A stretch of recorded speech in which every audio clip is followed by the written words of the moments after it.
Hi, everyone. My name is Katie Crocker. I am the CEO of AMSSA, and I'd like to begin by acknowledging that the land AMSSA works from in our office here in what we call Burnaby is on the unceded territories of the Musqueam, Squamish, and Tsleil-Waututh First Nations. So today we continue the series of interviews that AMSSA is gathering under the name Memoirs of the Newcomer Integration Sector.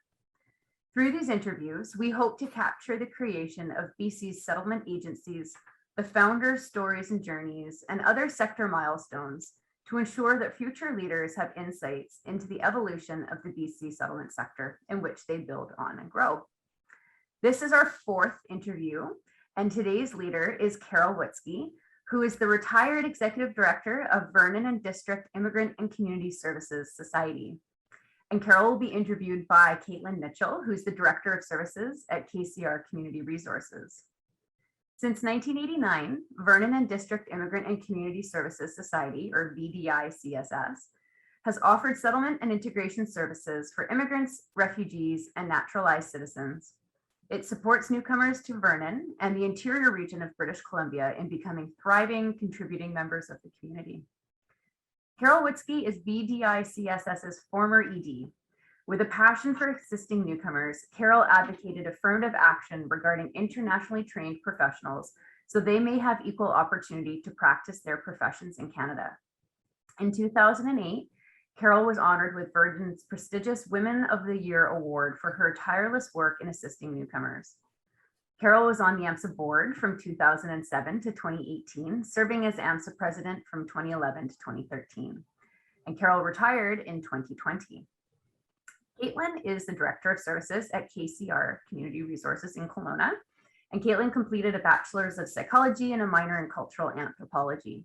She has over 17 years of experience in frontline and leadership roles within the immigrant and social serving sectors. So Carol and Katelin are ready to share with us, so I'm going to ask you to sit back, relax, and enjoy the conversation with Carol and Katelin. Over to you, my friends. Good morning, Carol. Morning, Katelin. It's great to see you today. I just would like to first acknowledge that both Carol and myself, while in different communities at the moment, are on the unceded territory of the Okanagan Silks people, and we are very honored to be able to live and work in these communities. Carol, I remember hearing stories about how you started the agency out of the back of your car. Do you want to tell us a little bit about the early days with VDI CSS and just sort of how it came to be? Many years ago, there was an agency in Vernon that did basic settlement services. And that was a small grant from immigration. And the service was to provide basically to refugees their settlement when they came from Vietnam, Cambodia, Laos, and other countries. So this perked an interest in myself, and I became involved with the agency as a volunteer. And of course, I just jumped in with both my legs and my hands, and I was used to being involved helping newcomers settle in because I was raised in a family where we had an open door to refugees and those that came in from other countries, as my mom and dad spoke several languages and were able to help people. So I was raised in that environment. So I became a transporter. I taught ESL. I did settlement work, basically try to help them find jobs as much as I was able to do so. I wasn't really happy with the environment that the office afforded, and the clients did not feel comfortable. So with an ESL teacher, Nola Depsky, we brainstormed and we came together often and said, oh, you think there's a possibility that possibly we could start an agency if there were board members and we became a society, and the agency that held the contract would be willing to work with us to be able to expand. So we approached the executive director, and she was very keen to do that because that was one of their mandates, to help other agencies become self-sufficient. So we approached immigration, and much to our surprise, Daryl Cannon, who I will always remember as the greatest helper, now deceased, he said, if you can get the board together and form a society, I'd be happy to do that. So this is what we did. We called community together. Those that had certain skills, we targeted them. Volunteers, we opened it up and people came forward. And emphatically, they said yes. We also involved those from other countries that were interested, that had been clients of the agency. And we formed an agency in 1989 with charitable status. So that was our beginning. And guess what? I became the settlement worker. Perfect. What was the vision of the organization in the early days? What were your goals? What were your ultimate vision that you wanted to achieve? We wanted to be a bigger agency, of course, with more programs, a place where people would feel comfortable, where they could come for services in one location. Yeah. It's really important to have structured services in one area. That was our visioning. We want more programs that would help newcomers, and that we would have partnerships in the community, and also that we would be able to outreach. And that's what we did. We did a lot of door knocking and inviting people to come to the services. And we did this with volunteers and board members. It was great fun in the beginning. You started to talk about sort of how you got the word out about the services and the availability in the community, and that you were knocking on doors. Where were you knocking? What types of people were you targeting, and how did you get people connected? Yeah, well, in a small community, you tend to notice where certain populations and ethnic groups do migrate to, right? Mm-hmm. And where they feel comfortable as a community in their beginning years in a community. So we knew where the Indo-Canadian population lived. So that was a major target, because at that point they really hadn't been actively searching out services. Mm-hmm. We also knew where a lot of the German people lived, where the Russian people lived, and where the Vietnamese did. So again, I say in a smaller community, it was easier to track. And we had a board member that was also a news reporter, and that helped immensely too, because mm-hmm. he would, with the newspaper's approval, put in success stories or of people that were known to the community that had immigrated, and invited them to the agency and told them when the hours were, English classes, the services that we provided, and it worked. What were some of the successes that you've seen over the years? Because obviously since 1989, the agency is still going strong, and there's been lots of changes in the types of services and what you've done over the years. But what are some of the successes that you've seen? You know, there were many successes. Each day that we were open, to me, was a success. Yeah. Because as a small community, funding was somewhat difficult to obtain. However, in order to keep us on that onward stretch of being able to provide services, we really had to work within our community to network and to have partnerships. And we also provided services to agencies and government offices that were willing to understand the newcomers' stages. And so understanding the stages of newcomers as they arrive and the ups and downs that they experience also help them understand, a day when they might be off when they come in for services. So it was very important to understand where they were coming from. So when that door presented itself, to be able to do it, to me, that was a major accomplishment. Another that I smile about was we had to strategize how we could raise funds other than what we were doing and initiate new programs. So we applied to the private post-secondary institution so that we could run English classes for a fee for service for those that weren't eligible for programs. So we became a private post-secondary education agency as well. And so that was able to increase our dollars that were available to run Mhm. programs. We also did bingo, various things like that, and gaming. When you first started, and you received a very small amount of funding to be able to start your organization, who was eligible for your services, and how did you make sure that everyone got the supports they needed? Well, it was an ISAP, federal government programming, and it was permanent residents, refugees. Basically, that was your client base. Those that had achieved Canadian citizenship were not eligible for programs. So this left a huge gap. Mhm. That was one contract that we had when we started. So it was $6,000 for the whole year. So basically I had 1 day a week. And that's why I stress the importance of community and volunteers. However, we noticed we didn't notice, but we were much aware of the need of others who needed assistance, especially temporary foreign workers and the Filipino workers that came in. We weren't able to serve them, but knowing myself, I found a way to serve them over and above. It took a lot of time to be able to build relationships in the community and outside in the Lower Mainland with the bigger agencies.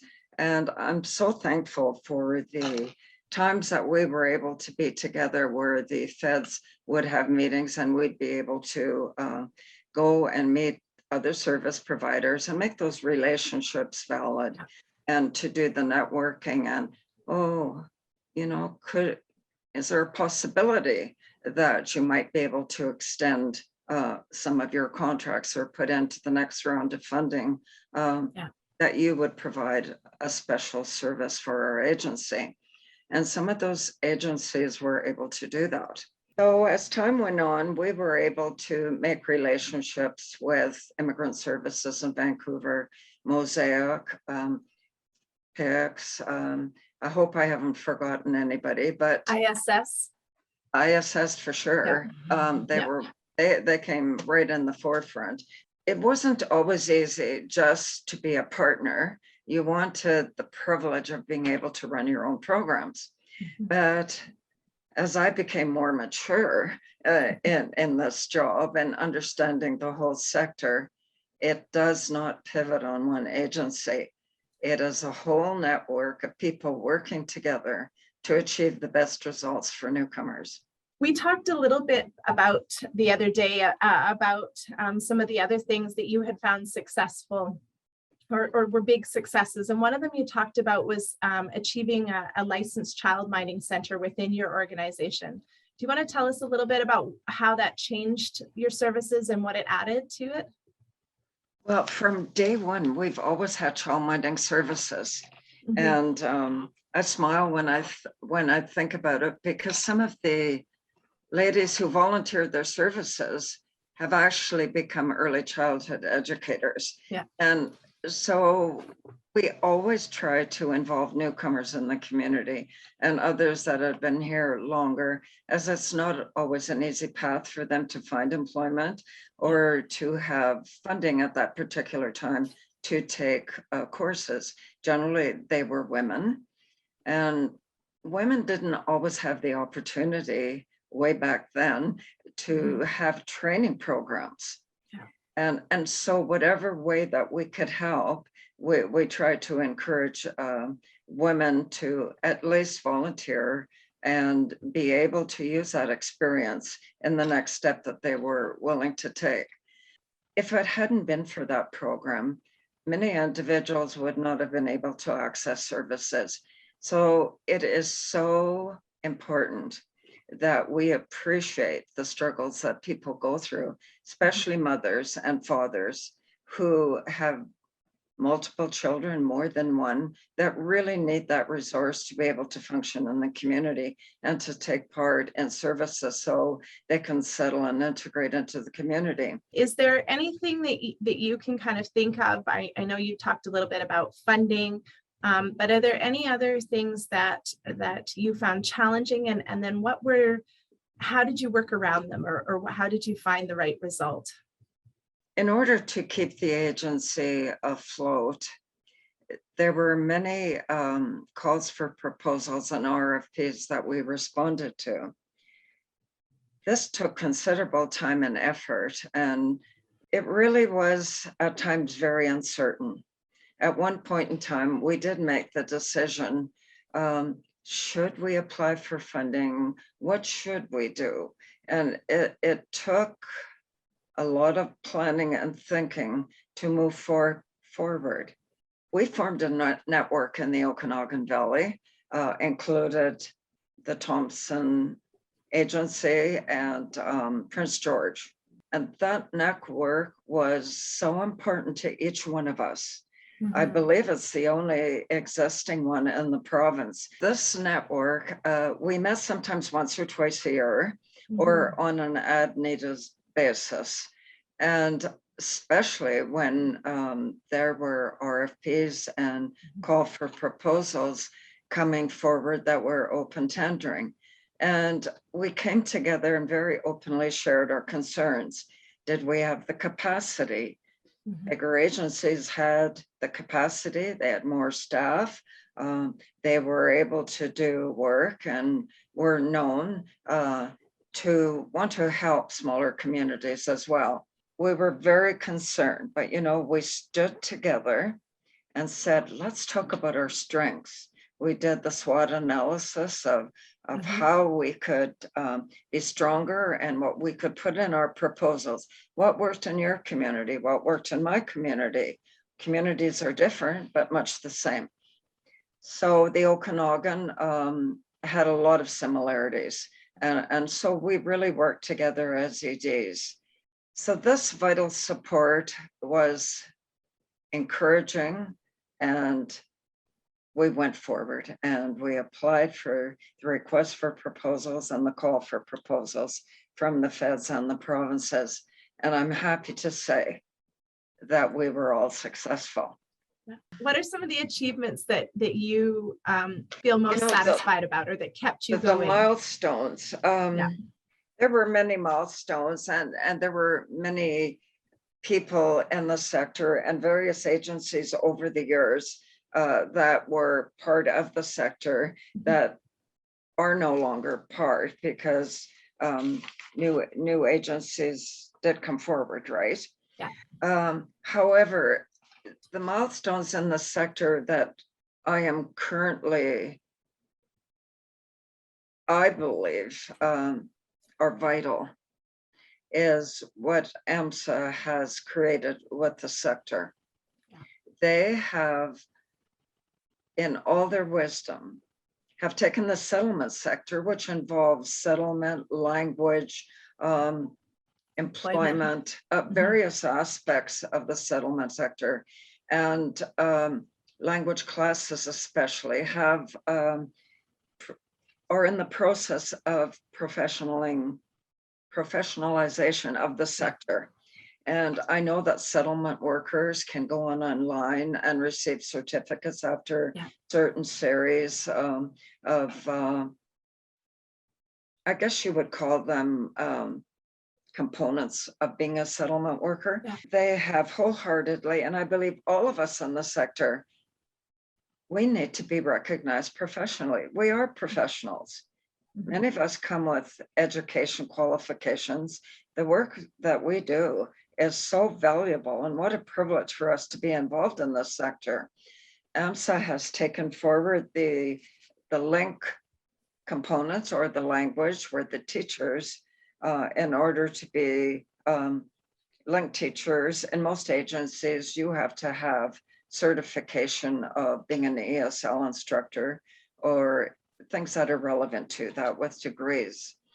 Also, in smaller communities, you don't necessarily have a center where you assess newcomers to access language classes if they're eligible for them. So we have assessment centers, and we have the PBLA, which is a whole new institution several years ago. And AMSSA has been so instrumental in providing us with the education, the background and supporting us in that transition. We are now moving forward to be classed as an industry, which Awesome. I find, oh, well, at least we're being recognized. Yeah. So being professional means much more than just having a title. It means to the sector, you don't get involved unless you make this your career. It's not just a job, it's the heart and soul of what you do. What are some of the other things that sort of fueled you to continue in this type of work over the years? Well, I shared a little bit about it, that this is who basically I am. I was brought up wanting to be a helper and helping people. In the beginning, forming the organization and working within the community and encouraging sponsorship of refugees, having the community recognized as being a community where people could choose to come. Refugees sometimes don't have the choice, but to make our community welcoming and so that people would choose. People have always come, but being a small community, you want to build the population in your community. So gradually over time, we did see people moving, and that took partnerships to be able to promote. You had Economic Development, Chamber of Commerce, Community Future, Social Planning Council, the school district, the health region, because there are also industries that promote employment as well. So yes, indeed. Once I got wrapped in it, it was hard for me to let go. And, we were asked to help sister agencies over the years and to go into other communities. And I was always hesitant to do that because I believed the work was already being done there. But I enjoyed the work so much, and to see people shine, to come over and to see the growth and to have them find jobs, take out citizenship, become Canadians. That is, to me, remarkable. That is what I'd love to see the most, was to see clients and immigrants and newcomers become Canadian citizens. And for years, we were invited to be part of the citizenship ceremonies in Kelowna. And to me, that was just so heartwarming. What advice would you give to future leaders in the settlement sector? What would you suggest? They need to be flexible. They need to be open. They also need to know the importance of networking. You are not an island unto yourself with your agency. You need to be involved in AMSSA if the agency isn't, if you're a new agency, to become members of AMSSA. There's much support. I believe that you have to be involved in the organization. You need to know who your client base is and to have words with your clientele, because they can tell you what they need and what programs that you need to maybe change a bit or to start new programs. I believe that you have to have a sense of humor. Remember, it is a privilege to work in this sector. Yeah. That's a great overview. Thank you. Thanks both of you for putting so much thought and consideration. So good to see you take care of yourself.